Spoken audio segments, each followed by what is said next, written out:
Bonjour à tous, j'espère que vous allez bien. Je vous souhaite la bienvenue sur le plateau de Mon Quotidien TV.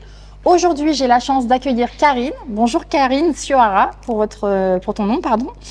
Pour ce qui est de la société, c'est la société GCME Environnement. Tu viens pour nous parler de ton travail, de ta société. Est-ce que tu peux déjà te présenter en quelques mots, s'il te plaît?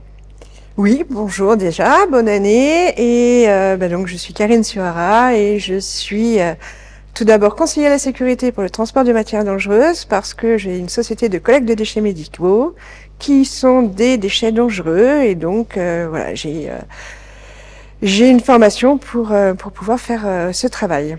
D'accord. Est-ce que tu peux nous expliquer un petit peu quel a été ton parcours, quel a été le chemin pour arriver jusqu'à cette société? Alors, j'ai commencé par être secrétaire comptable dans une société de défiscalisation dans l'immobilier pendant plus de 20 ans et j'ai fini responsable d'un pôle phoning toujours dans l'immobilier.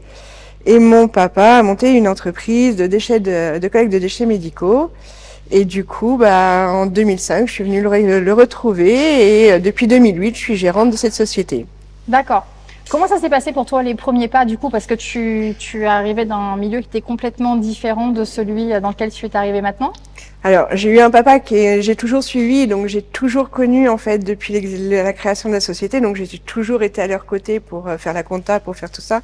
Donc en fait, j'ai appris au fur et à mesure. Et puis petit à petit, il m'a emmené dans les rendez-vous, il m'a emmené dans les camions, donc j'ai vu du tout début jusqu'à la fin, jusqu'à la collecte des déchets que je faisais moi-même pendant une période.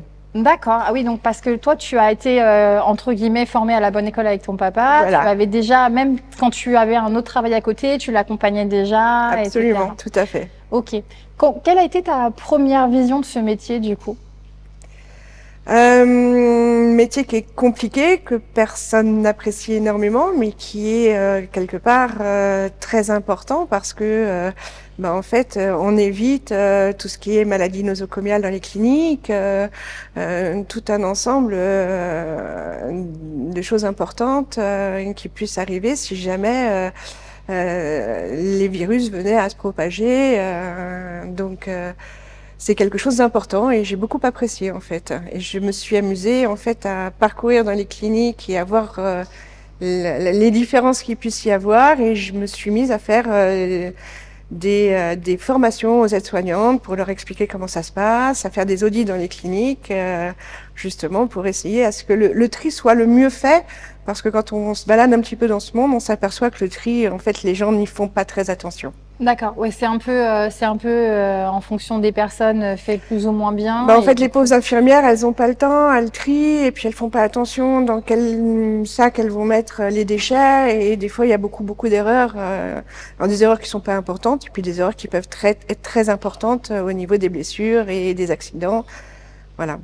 Donc toi, ton rôle, au-delà d'aller simplement faire la collecte, c'est aussi de sensibiliser au pourquoi le faire de telle et telle manière. Et puis j'imagine que pour toi, après derrière, c'est beaucoup plus simple aussi pour. En fait, oui, je suis passée. En fait, je suis partie de ce principe-là parce que je voulais surtout pas que mes salariés aient des accidents de travail. Et donc, je suis partie en commençant à un petit peu enguirlander entre guillemets mes clients, mais en fait qui sont devenus vraiment plus que des clients parce que on a essayé de trouver une bonne solution pour que le tri soit bien fait et que justement il n'y ait plus d'accidents au niveau de toute la filière d'élimination. D'accord, du coup toi tu préférais être dans l'accompagnement plutôt que… Ce qui m'a permis jusqu'ici de garder des clients donc, que j'ai depuis plus de 20 ans maintenant. C'est beau, bravo. Voilà. Ça devient rare en plus. C'est ça. De pouvoir avoir ses clients sur le long terme. En tout cas, c'est plutôt un beau parcours. Depuis 2008, donc, tu es devenue gestionnaire de la société. Oui. Comment s'est passée la reprise pour toi? Très facilement parce qu'en fait tout le monde me connaissait déjà. D'accord. Donc voilà, très facilement. Et puis malheureusement mon papa est décédé en 2010, donc j'ai été au pied du mur très vite et la reprise a été voilà. C'était là pour le coup, tu n'avais pas vraiment le choix. Bon, après, la bonne nouvelle, c'est qu'il t'avait quand même donné un bagage suffisant pour pouvoir avancer correctement pendant toutes ces années. Absolument, tout à fait, oui.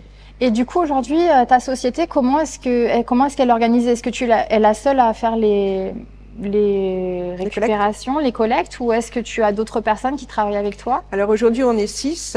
D'accord. Et j'ai ma sœur qui travaille avec moi, qui est co-gérante aujourd'hui, donc qui est co-gérante depuis l'année dernière. Et sinon, j'ai 4 chauffeurs qui parcourent toute l'île de France, pardon, toute la région parisienne. J'ai 3 camions qui travaillent sur tout ce qui est clinique, qui passent à peu près toutes les semaines, enfin tous les jours, pardon, dans les cliniques. D'accord. Et j'ai un petit camion qui parcourt toutes les villes, sur lequel là j'ai à peu près 750, 800 clients. De médecins en porte-à-porte. D'accord. Donc toi, tu travailles autant avec des cliniques que des médecins, des infirmières libérales. T'as pas spécialement un cœur de cible? Non. D'accord. Non, non. Ok. Donc ta zone, c'est l'Île-de-France, et après, c'est en fonction des feelings et rencontres. Tout à fait. D'accord, très bien. Par rapport à ton métier, j'imagine que le Covid a eu un gros impact sur ce que tu fais. Comment ça s'est passé pour toi au moment où le Covid a débarqué? Quelles ont été les retombées et les obligations que tu as eues dans ta profession?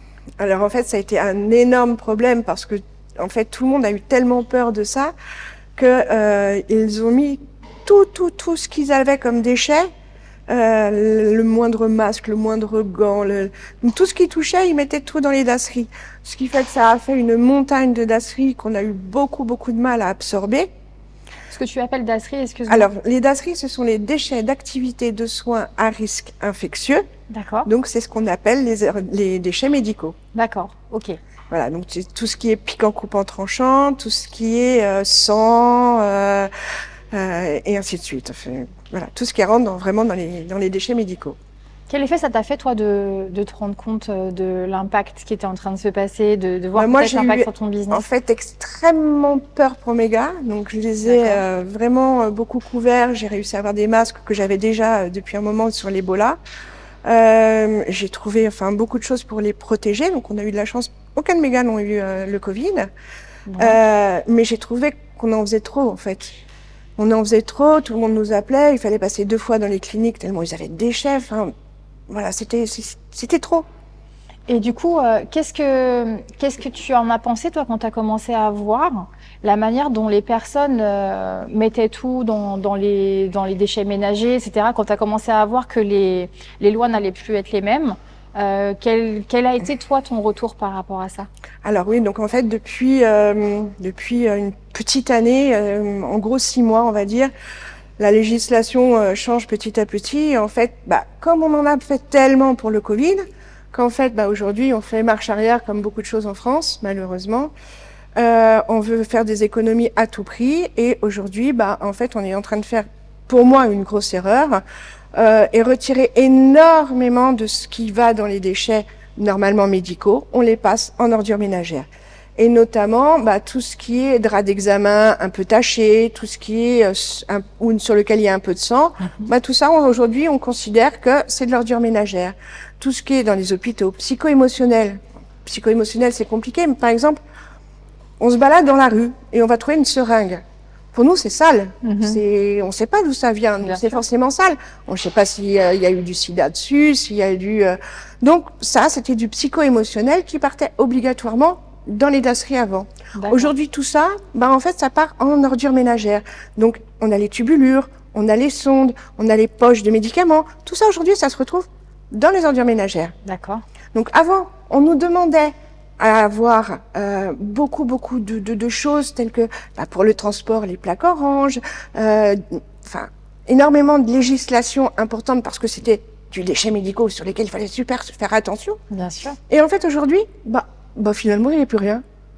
En fait, le fait de l'urgence sanitaire du moment a fait que systématiquement, en fait, ils ont retiré toutes les barrières qui étaient protectrices, du coup, par rapport à tout ça. Tout à fait. Et aujourd'hui, sous le coup aussi du coût, parce que ça coûte beaucoup plus cher que des ordures ménagères, on est bien d'accord. C'est pas traité de la même manière non plus, c'est traité à 900 degrés dans des centres d'incinération bien spécialisés. Donc forcément, tout ça, la collecte, tout ça, ça coûte de l'argent beaucoup plus que la normale. Donc, oui, oui, effectivement, d'accord, faire des économies, mais faire attention au tri, je suis d'accord. Quand on jouait à l'époque, on voyait que le simple fait d'un petit papier écrit, on mettait ça dans les dasseries. Mais non, ça n'a rien à voir. Qu'on fasse attention à vider le liquide, parce que ça pèse lourd, à enlever le verre. Oui, d'accord, ça c'est pas de problème. Et de là à mettre le sang maintenant dans les ordures ménagères, à mettre... Non, non, il y a quelque chose qui ne fonctionne pas. Et puis bon, le sang, on ne sait pas trop dans quel état il est, etc. C'est pas... Ben voilà. Et puis on est en train de tuer malheureusement aujourd'hui une filière. Moi aujourd'hui, la plupart de mes concurrents et collègues sont en train de licencier. Je pense que je vais suivre derrière parce que aujourd'hui j'ai 50% de mon chiffre d'affaires qui est parti. Comment est-ce que, enfin, sur combien de temps tu as vu l'impact pour toi? Sur 6 mois. Ah oui, c'est très rapide. Ah oui. Et puis je ne comprends même pas comment, au niveau des ordures ménagères, les collecteurs, enfin les éboueurs entre guillemets, enfin c'est leur métier, vont faire parce qu'eux ils n'ont pas tout ce qu'on a, des gants, tout ça pour manipuler ces déchets-là. Donc demain, s'il y a un accident, si on se retrouve encore avec du sang contaminé, avec des choses comme ça, ils vont faire quoi? Alors, ils viennent gentiment dire, attention, vous êtes pollueur-payeur. Donc, la responsabilité, c'est la clinique. Mais c'est quand même l'État qui lève les mains.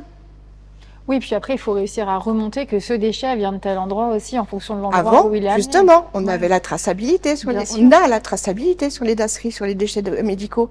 Donc, on pouvait remonter pour savoir qui avait fait l'erreur. Aujourd'hui, il n'y a plus personne n'est responsable non plus. Puisque sur les ordures ménagères, on n'a pas de traçabilité. Ouais, du coup, il y a un vrai impact aussi pour la société. Énorme. En général. Ok, d'accord. On aurait aimé que tu nous apportes d'autres nouvelles. Moi aussi. Ça fait pas mal. Est-ce qu'il y a une manière pour toi où on peut peut-être faire appel à certaines personnes qui pourraient peut-être avoir besoin de tes services aussi? Est-ce que tu peux nous dire quelles sont les personnes avec lesquelles tu travailles ou avec lesquelles ton offre en fait colle le mieux à ce dont ils ont besoin? Eh bien, en fait, au niveau des cliniques, voilà, s'il y a des cliniques qui veulent faire appel à moi, c'est avec grand plaisir. Même les grands groupes, puisqu'aujourd'hui je suis déjà présente sur les grands groupes tels que Ramsay, la Générale de Santé et ainsi de suite. Donc ils peuvent faire appel à moi sans aucun problème. On est quelqu'un d'extrêmement sérieux. Et puis après, tout ce qui est médecin porte-à-porte, les laboratoires, les infirmières, sachant que ce qu'il y a de bien quand on fait du médecin en porte-à-porte, c'est d'essayer de se regrouper et de nous appeler en se regroupant. Et là, on peut avoir justement des tarifs beaucoup plus préférentiels et qui peuvent lui rapporter un service important. Par exemple, sur des pôles médicaux sur des pôles médicaux, même sur des villes, carrément. D'accord, ok, complet. Okay. Ouais. Avant, on avait créé des associations sur la ville de Boulogne-Billancourt, sur le Valois-Perret, ce qui me permet, en fait, quand je rentre dans la ville, d'avoir à peu près tous les médecins. Sur le Valois, on doit avoir 70% aujourd'hui des médecins et 80% sur la ville de Boulogne-Billancourt. Est-ce que tu peux me dire quels sont les grands groupes avec lesquels tu travailles? Parce que du coup, tu as dit que tu travailles avec des grands groupes, mais tu les as pas cités. Alors, il y a le groupe Ramsay Générale de Santé, il y a le groupe Alma Viva Santé. Et après, les autres sont extrêmement fermés. En fait, ils considèrent qu'ils veulent un seul et unique fournisseur. Le seul problème, c'est qu'un seul et unique fournisseur, c'est comme tout, on fabrique un monopole et on tue la concurrence. Ouais, on va te montrer une photo. Oui. Qu'est-ce que ça t'invoque quand tu vois cette photo? Et ben voilà, justement, les erreurs de tri. Donc là, on a un sac de déchets d'activité de soins des dasseries qui sont mis dans les ordures ménagères et placés sur le bord du trottoir. Oui, donc qu'est-ce qu'il y a à l'intérieur? On ne sait plus. Voilà. Est-ce que c'est une erreur de tri de la clinique, ça allait vraiment en ordures ménagères, ou est-ce que il aurait fallu que ce soit nous qui le transportions? N'empêche que là, il y a un enfant qui passe, qui touche à ça. Si c'est infecté par quoi que ce soit, on ne sait pas. Ouais, et s'il y a dedans, excuse-moi, des piquants coupants tranchants, il peut se blesser aussi. Oui, bien sûr. Oui, non, mais quand on voit cette photo, en effet, on se dit que c'est un petit peu dommage que ça se soit passé comme ça. Mais je pense que c'est des mesures qui ont été simplement prises dans le cadre de l'urgence sans vraiment penser aux conséquences derrière. Je pense que c'est pris surtout pour faire des économies dans le sens des hôpitaux. D'accord. Parce qu'aujourd'hui, on doit restreindre et faire très attention à nos hôpitaux parce qu'il n'y a plus d'argent. Je pense que c'est fait dans ce sens-là. D'accord. Et là, penser à l'impact, voilà. L'impact pour les personnes et environnemental aussi. Absolument, absolument. Et puis si demain il y a un accident, bah... On ne saura pas d'où ça vient, en effet. Est-ce que tu peux, s'il te plaît, me donner tes réseaux sociaux ou ton contact, ou les deux d'ailleurs, pour qu'on puisse te contacter si on a besoin de tes services? Alors, je suis sur LinkedIn, j'ai un site, c'est gcme.fr. Et sinon, mon mail, c'est gcme@orange.fr et c'est sur moi qu'on tombe directement, parce que c'est moi qui m'occupe de tout ce qui est clinique, voilà, relation avec les cliniques et je fais un petit peu de tout. C'est toi qui t'occupes de la partie administrative aussi, ouais, c'est ça. Ouais, tout à fait. Ok.